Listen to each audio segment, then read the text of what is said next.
নমস্কার বন্ধুরা, বর্ণাশ্রম চ্যানেল থেকে মাখনলাল ভট্টাচার্য বলছি। আমি কথা দিয়েছিলাম যে পর আমরা দেবতাদের অঞ্জলি মন্ত্রটা বিশেষ করে এবং প্রণাম মন্ত্রটা আমরা প্রচার করব। সেই মতো আজকে অত্যন্ত গুরুত্বপূর্ণ যে দেবতা দুটোর মন্ত্র নিয়ে কথা বলবো, তারা হচ্ছেন ভগবান শ্রী নারায়ণ আর সত্যনারায়ণ। বর্তমানে কম হলেও একসময় বাংলায় ঘরে ঘরে প্রচলিত ছিল। আমি নিজেই করেছি, আমার কৈশোর বয়সে, যৌবন বয়সে প্রচুর সত্যনারায়ণের ব্রত হতো, পুজো হতো। এখন কমে গেছে। যাই হোক, এই নারায়ণ আর সত্যনারায়ণ নিয়ে আপনাদের মধ্যে অনেকটা মনের মধ্যে খটকা লাগে। তো সত্যনারায়ণ লৌকিক দেবতা আর নারায়ণ পরব্রহ্ম, মূল দেবতা।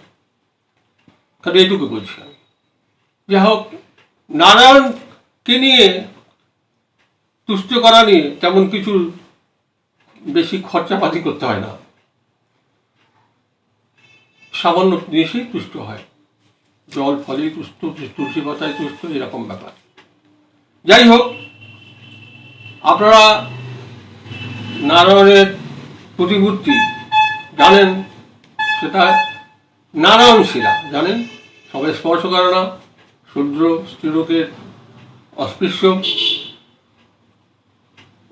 আমার আশা আছে যে কেন অস্পৃশ্য শূদ্র স্ত্রীলোকের সামনে একটা ভিডিও আমি প্রচার করব। যাই হোক, দুটো মাত্র শিলা আছে, একটা ব্রহ্মশিলা। এই নারায়ণ শিলার নামই ব্রহ্মশিলা, কথাতেই প্রকাশ স্বয়ং ব্রহ্ম।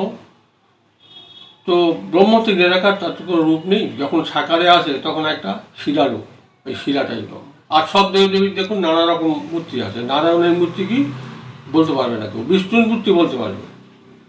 নারায়ণের মূর্তি কি কীরকম দেখতে, তো সেটা নারায়ণের ধ্যানের মধ্যে আছে, বুঝতে পেরেছেন? সূর্যমণ্ডল মধ্যস্থি নারায়ণ সরস্বতী আসন সন্নিবিষ্ট, সেখানে নারায়ণের ধ্যানটা সূর্যমণ্ডলের মধ্যে। দেখবে আজকে সেটা আমাদের আলোচ্য বিষয় নয়। আপনারা মন দিয়ে শুনবেন, আগোয়া শুনবেন, তার কারণ এটা ভবিষ্যৎ জীবনেও আপনাদেরও কাজে লাগবে, ছেলে মেয়েদেরও শিখে যাবেন। ঘরে কোনোদিন উপসী রাখবেন না। নারায়ণ শিলা থাকলে অবশ্যই তাকে পূজা আর্চা করবেন, জল দুধ ছিটিয়ে সামান্য ধূপ ধুলো দিয়ে পুজো করবেন। এটা উপসী রাখতে হয় না, গৃহে অকল্যাণ হয়। যাই হোক, নারায়ণের আগেই বলেছি, যেরকম নারায়ণ সেরকম বিষ্ণু, সেরকম কৃষ্ণ। এদের অনন্ত নাম, সহস্র নাম। এদের কোনো মন্ত্রের কোনো শেষ ঠিকানা নেই। বিভিন্ন সাধক, বিভিন্ন লোক বিভিন্নভাবে অর্চনা করেছে, বিভিন্ন মন্ত্র প্রয়োগ করেছেন। যাই হোক, আমি প্রয়োজনীয় অঞ্জলি মন্ত্রগুলো দিতে পারে সবাই, সে কারণে অঞ্জলি মন্ত্রগুলোই বলছি। প্রথম মন্ত্র যথারীতি আত্মশুদ্ধি করে আচমন করে, নিশ্চয়ই জানেন, অপবিত্র পবিত্র মন্ত্রে আত্মশুদ্ধি করে হাতে ওই যথারীতি তুলসী পাতা অবশ্যই নেবেন। নারায়ণকে কখনোই রক্তপুষ্প বা বেলপাতা দেবেন না। দেখুন পড়ছিলাম, আপনারা মন দিয়ে শুনুন। ব্রাহ্মণেরা ওম বলবেন, নন্দরা নম বলবেন। নম শালগ্রামং শিলারূপং বিশ্বাত্মা বিশ্বভাবনম বিশ্বরূপ স্বরূপত্বং পুষ্পাঞ্জলিং গৃহাণমে। এসো ভক্তি পুষ্পাঞ্জলি। নমস্তে বহুরূপায় বিষ্ণবে পরমাত্মনে নারায়ণ শ্রী বিষ্ণবে নমোজর ব্রাহ্মণ তার তদ্বিষ্ণু পরমং পদং সদা পশ্যন্তি সূর্যা দিবি চক্ষুরা দদম। এটা বলে নেবেন, বলে তারপরে নারায়ণ শ্রী বিষ্ণবে বলবেন। দ্বিতীয় মন্ত্র, নম সূর্যমণ্ডল মধ্যস্থং জ্যোতিরূপং প্রকাশকম শঙ্খচক্রধরং দেবং বন্দেহং কামদং শুভম। এসো ভক্তি পুষ্পাঞ্জলি। নমস্তে ভূরূপায় বিষ্ণবে পরমাত্মনে নারায়ণ শ্রী বিষ্ণবে নমঃ। তৃতীয় মন্ত্র, নম সগুণঞ্চ গুণাতীতং নির্গুণং গুণভক্তি চ প্রণমামি সদা দেবং পরং ভক্তা জগৎপতিম। এসো ভক্তি পুষ্পাঞ্জলি। নমস্তে বহুরূপায় বিষ্ণবে পরমাত্মনে নারায়ণায় শ্রী বিষ্ণবে নমঃ। প্রণাম মন্ত্রী সবারই জানা, ছেলেবেলা থেকে শুনে শুনে আপনাদের অভ্যস্ত হয়ে গেছে, ছেলে মেয়ে সবার। সেটি হচ্ছে নমো ব্রহ্মণ্য দেবায় গো ব্রাহ্মণ হিতায় চ জগদ্ধিতায় কৃষ্ণায় গোবিন্দায় নমো নমঃ। আমি অতিরিক্ত আরেকটা পুষ্পাঞ্জলির কথা বলছি, যারা ইচ্ছা করে দিতে পারেন। সেটা হচ্ছে নমো বিশ্বরূপ নমস্তুভ্যং প্রণবং প্রণমাত্মনে পরাজ্ঞানং দেহি দেব মামুদ্ধর জনার্দন। এসো ভক্তি পুষ্পাঞ্জলি। নমস্তে বহুরূপায় বিষ্ণবে পরমাত্মনে নারায়ণায় শ্রী বিষ্ণবে নমঃ। এবার আসি, প্রণামের পালা শেষ হলো, নারায়ণের কথা শুনলেন। এবার সত্যনারায়ণ। সত্যনারায়ণ সিন্নি দিয়ে পুজো করেন, অনেকে গুলিয়ে ফেলেন। আমাকে সে বলে নারায়ণের পূজা করবেন। তা আমি তাকে জিজ্ঞাসা করি, আপনি কি সিন্নি দিয়ে আসন পেতে পুজো করবেন? সত্যনারায়ণ আসন করতে হয়, তো নারায়ণ তো শিলার মধ্যে পুজো হয়। তখন তাদের মধ্যে দেখেছি বিস্তৃত ধারণাটা নেই। ওরা ভাবে নারায়ণ আর সত্যনারায়ণ একই। সত্যনারায়ণ একটা ব্রত, আলাদা জিনিস, তার পূজা পদ্ধতিটা আলাদা, ক্রমটা অন্যরকম, বুঝলে। এবারে আমরা সত্যনারায়ণের দিকে যাচ্ছি। সত্যনারায়ণের অঞ্জলি কীভাবে দেবেন সেটাই বলছি, মন দিয়ে শুনুন। বিশেষ করে মায়েরা পুষ্পাঞ্জলি হাতে নিয়ে যেরকম আত্মশুদ্ধি করে, এখানেও কিন্তু বেলপাতাটা বাদ, লাল লাল ফুল নেবেন না, বেলপাতা নেবেন না। প্রথম পুষ্পাঞ্জলির মধ্যে বলছি নমো নররূপ ধরং দেবং কৃপয়া আত্মমায়া রক্ষণায় চ ভক্তানাং মামুদ্ধর চ সংকটা। এসো ভক্তি পুষ্পাঞ্জলি। নমঃ শ্রী সত্যনারায়ণায় নমঃ। আবার মন্ত্রটা বলি,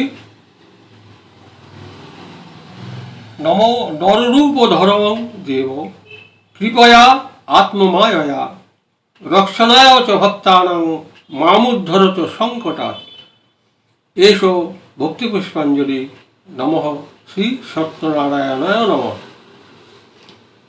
দ্বিতীয় মন্ত্র, নমো দুর্গমে বিষমে ঘোরে শত্রুভি পরিপীড়িতে নিস্তারয়তু সর্বেষু তথা নিষ্ট ভয়েষু চ। এসো ভক্তি পুষ্পাঞ্জলি।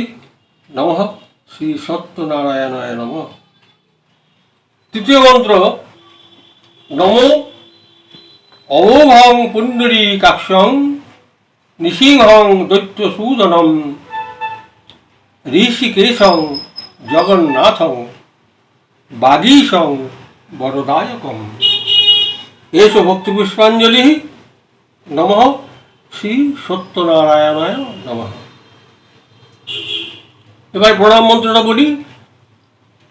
সত্যনারায়ণকে কি বলে প্রণাম করবেন খুব ভক্তিযুক্ত হয়ে? নমো সত্যনারায়ণং দেবং বন্দেহং কামদং শুভম লীলয়া বিততং বিশ্বং येन তস্मै নমো নমঃ। আরেকবার রিপিট করছি, নমো সত্যনারায়ণং দেবং বন্দেহং কামদং শুভম লীলয়া বিততং বিশ্বং येन তস্मै নমো নমঃ। ভাই বোনেরা, আপনারা নিষ্কামভাবে খুব কম লোকই নারায়ণের পুজো করে কি সত্যনারায়ণের পূজা করে। যে কোনো পূজা যখনই আমরা করি, সত্যনারায়ণকে সিন্নি সিন্নি দিই, তখন আমরা মনে মনে মানত করি, তাই না? যে আমার এই কাজ হলে আমি সত্যনারায়ণকে আমি সিন্নি দেব, এরকম মানত করে। তার মানে নিজের কামনা আছে। তো পুজোর মন্ত্রগুলোতে এই যে কামনাগুলো পূরণের আবেদন জানানো আছে অঞ্জলি মন্ত্রের মধ্যে। দেখুন, প্রথম মন্ত্রের মধ্যে আছে যে মামুদ্ধরত সংকটা, আমাকে সংকট থেকে উদ্ধার করো। হে সত্যনারায়ণ দেব, আমাকে সংকট থেকে উদ্ধার করো, তুমি ভক্তদের রক্ষা করো, আমাকেও সংকট থেকে উদ্ধার করো। এ হচ্ছে প্রথম পুষ্পাঞ্জলির কামনা। দ্বিতীয় পুষ্পাঞ্জলিতে 11টাই কামনা। আমি দুর্গমে বিষমে ঘুরে ভীষণ পরিস্থিতি, শত্রুভি পরিবেশে, শত্রুরা চতুর্দিক থেকে বিরণ করছে, তো আমাকে নিস্তার তুই সর্বেষু, এই সকল থেকে আমাকে নিস্তার করো, আর তথানিষ্ঠ অনিষ্ট এবং ভয়ের থেকে আমাকে রক্ষা করো। দেখছেন, তৃতীয় অঞ্জলির মধ্যে এই প্রার্থনাটি রয়েছে। তৃতীয় অঞ্জলির মধ্যে রয়েছে যে নররূপ ধরং দেব। নররূপ কেন? সত্যনারায়ণ আবার মানুষের রূপ ধরল কবে? ওই সত্যনারায়ণের ব্রত পাঁচারের মধ্যেই আছে। দেখবেন হিন্দুরা একজন ফকিরের রূপ ধরেছে, ফকির মুসলমান ফকিরের রূপ ধরে সদাগরকে বিভ্রান্তিতে ফেলেছে। একদম জল জানত একটা মানুষ, সেই জন্যই নররূপ ধরম দেব। কি করে করলো? মায়ার দ্বারা। ইনি মায়াধীশ, কিন্তু ইনি মায়াকে নিজের অধীনে করেছেন এবং মায়ার দ্বারা সব কিছুই করেন, এই বিশ্বজগৎ চালান। তাই মায়ার দ্বারা মনোরূপ ধরা কোনো শক্ত ব্যাপার নয় তার কাছে। আবার কি, তিনি ভক্তদের রক্ষণায় ভক্তানাং, তিনি তার যারা ভক্ত তাদেরকে রক্ষা করেন। আর কি, তিনি আমাদের মনের অভীষ্ট যা কিছু সেগুলো প্রদান করেন। তৃতীয় মঞ্জুরিটার মধ্যেও এই আমাদের কামনাগুলো রয়েছে। অতএব শুধু অঞ্জলির মধ্যেও নয়, প্রণামের মধ্যেও ওই কামনাটি রয়েছে। দেখুন, বন্দেহং কামদং শুভং, যিনি কামনা পূর্তিকারী, যিনি কামনা পূরণ করেন, দেখছেন, তাকে নমস্কার করি, যিনি এই লীলায় আবির্তং বিশ্বং, এই বিশ্বে লীলা করে বেড়াচ্ছেন। বুঝতে পেরেছেন? যাই হোক বন্ধুরা, আশা করি এবারে তফাৎটা বুঝতে পেরেছেন যে পরব্রহ্ম নারায়ণ, শিরারূপী নারায়ণ, ব্রহ্মস্বরূপী নারায়ণ আর সত্যনারায়ণের সঙ্গে কী তফাৎ। নারায়ণ পরব্রহ্মস্বরূপ, তার কাছে জ্ঞান চাওয়া যায়, মুক্তি চাওয়া যায়, আমরা আত্মজ্ঞান লাভ করতে পারি, তিনি জ্ঞানস্বরূপ। সত্যনারায়ণ কিন্তু কামনা পূরণ করেন মানুষের জন্য, সাংসারিক জীবের জন্য। বুঝলেন? এখানেই তফাৎটা। তো আশা করি বুঝতে পেরেছেন। আমাদের কথা মতো দ্বিতীয় পর্ব আজকে ছাড়লাম, দুটো প্রধান দেবতার কথা ছাড়লাম। এর পরেও যথারীতি আমরা বিভিন্ন দেবতার পুষ্পাঞ্জলি যা পাওয়া যাবে না বা ইউটিউবে পাবেন না, সেগুলো শুনতে পাবেন আমাদের কাছ থেকে। এবং আপনাদের আশা করি বাড়িতে এসব দেবদেবীর মূর্তিও আছে, সেগুলো পুজো করতেও সুবিধা হবে। তো অতএব আমাদের সঙ্গে থাকবেন, সাবস্ক্রাইব করবেন, আপনাদের মতামত ব্যক্ত করবেন, কমেন্টস করবেন অবশ্যই, এবং শেয়ার করবেন, অনেকে জানান, প্রত্যেককে জানান, এবং সবাইকে বলুন যে সূর্য মন্ত্রে আসো, অঞ্জলি দিন, পুষ্পাঞ্জলি দিন। ওটা দিলেই তো কাজ হয়। সময় নেই, সংসারে তো সময় নেই, অতিরিক্ত হয়ে বসে ঠাকুর দেবতাকে নমস্কার করে তাকে যথারীতি একটু অঞ্জলি দিলেই তিনি কিছু হন। ভালো থাকুন, সুস্থ থাকুন, আবার দেখা হবে। নমস্কার।